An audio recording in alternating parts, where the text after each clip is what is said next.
Olá, meus queridos amigos, muito boa noite. Muito boa noite, gente, muito boa noite para todos vocês. Luz e paz para o seu coração, para sua vida, começando mais uma pílula inspiradora noturna do bem.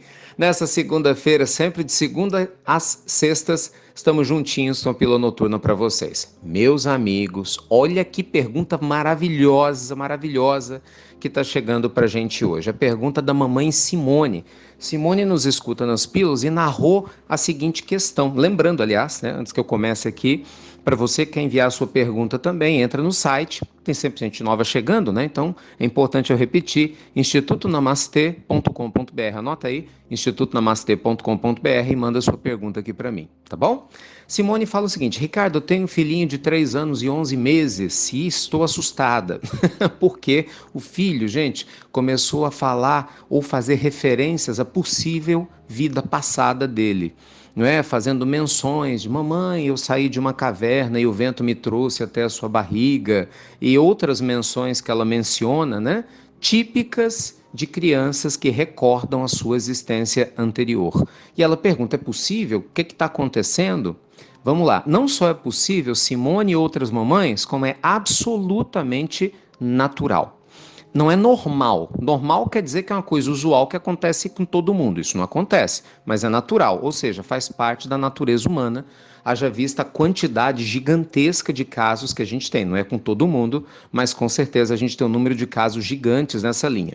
O Dr. E. Stevenson, gente, foi um grande especialista nessa área. Ele foi chefe do Departamento de Pesquisas Psicobiofísicas da Universidade da Virgínia por mais de 40 anos. E é exatamente isso, ele viajou o mundo todo catalogando casos de crianças, normalmente até os 5 anos, isso acontece muito até os 5 anos, então o filho da Simone está dentro do prazo, 3 anos e 11 meses, que recordavam que tinham esse tipo de diálogo com o pai ou com a mãe. Mamãe, olha, você não é minha mãe é outra pessoa. Mamãe, eu morri em tal cidade. Ah, eu morri com um tiro na cabeça. Mamãe, eu tive isso aqui. E é lógico que os pais ficam assustados. Muitos acham que é fantasia dos filhos, né? Vendo televisão, internet.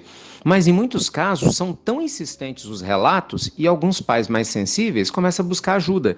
E foi assim que o Ian Stevenson teve esse contato. Então, o que foi que ele catalogou? Tirando eventuais casos de realmente crianças, né, que estavam fantasiando, ele catalogou nada mais, nada menos, pasmem, mais de 20 mil casos que ele estudou, veja bem, 20 mil casos que ele se dedicou durante a vida dele, dos quais 4 mil casos ele encontrou provas irrefutáveis de que as crianças estavam falando a verdade. Ele ia em outras cidades que as crianças falavam que tinham morrido, que tinha criança que falava, meu nome era X, eu morava na cidade tal. Ele foi em algumas cidades da Índia, assim, procurou na cidade referida pela criança, atestado de óbito, com aquele nome, né, que a criança a princípio sustentava que tinha, e era impressionante os detalhes como batiam. Tinham crianças com marcas de nascença, né, referente à forma como tinham desencarnado no passado. Enfim, é possível sim, não tem nada de anormal nisso, é super tranquilo.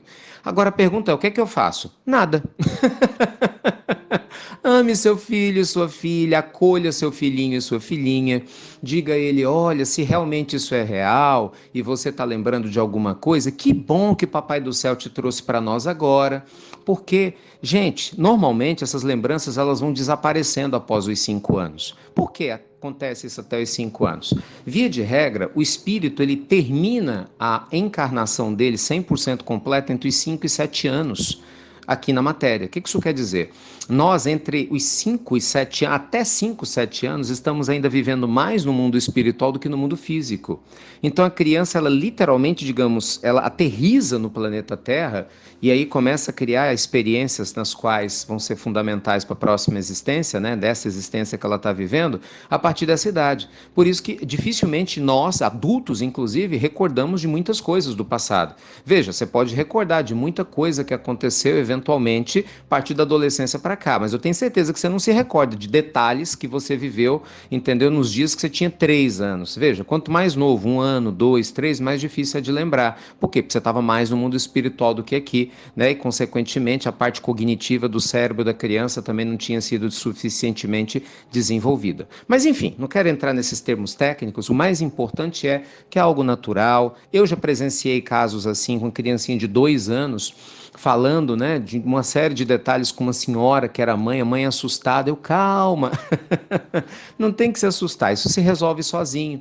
Isso é só mais um estímulo para a mãe e o pai trabalhar o evangelho. E no caso, Simone, de você, pelo que eu estou vendo, você já faz isso, né? Você está escutando as pílulas, você vai fazer com que seu filho participe de todo esse processo de educação espiritual, vai crescer num lar estruturado, em que o evangelho é algo importante, em que a reencarnação é um conceito estabelecido, em que a gente entende que nós estamos apenas mais uma vez aqui na matéria e não simplesmente que essa é uma vida única. Isso muda tudo, né, gente? Uma criança que cresce nesse ambiente de consciência tende a ser uma criança muito mais consciente, mais responsável, aceitar mais as diferenças, a ser uma criança e depois um adulto mais tolerante, compreensivo, compassivo, porque vai aprendendo esse nível de consciência dentro de casa. Tá bom? Beijo grande então para todos vocês, muita luz e paz. Olha que pergunta bacana, manda a sua também aqui pra gente, tá certo? E ó, deixa eu te contar uma novidade muito bacana que eu tô muito feliz. Vocês sabem, né, gente? A gente faz uma programação aqui incrível para vocês todos os anos. E a primeira mudança que a gente fez esse ano foi no nosso cafezinho. Você sabe, a gente tem gravações que eu faço todos os dias, de 2 minutos e meio no máximo, que são gravações rápidas de vídeo. E tá lá no Instagram e no YouTube todo dia, chama Cafezinho.